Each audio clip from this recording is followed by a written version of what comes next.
మహబూబాబాద్ జిల్లా కేంద్రంలోని RTC bus stand సమీపంలో శ్రీ లక్ష్మీ గణపతి బాలాజీ ట్రస్ట్ ఆధ్వర్యంలో 25 లక్షల రూపాయలతో వెండి గణేష్ విగ్రహం, మట్టి ప్రతిమలను ప్రతిష్ఠించారు. వేద పండితుల మంత్రోచ్చారణల నడుమ గణపతి నవరాత్రి ఉత్సవాలను అంగరంగ వైభవంగా నిర్వహించారు. తొలుత పంచామృత అభిషేకం, గణపతి పూజ, పుణ్యవచనం, నవగ్రహ తదితర పూజలు శాస్త్రోక్తంగా నిర్వహించారు. అనంతరం భక్తులకు తీర్థ ప్రసాదాలు అందించారు.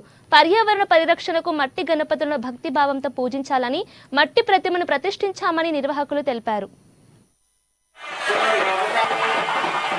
ఈ ప్రాంతంలో గత 30 సంవత్సరాలుగా గణపతి నవరాత్రి ఉత్సవాలు నిర్వహించడం జరుగుతుంది.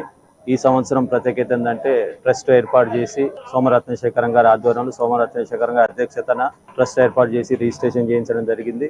దీంట్లో 30 మంది సభ్యులండి, 62 మంది వెండి దాతలు సహాయ సహకారాలతో 18 కేజీల వెండితోటి గణపతి విగ్రహాన్ని పీఠాన్ని తయారు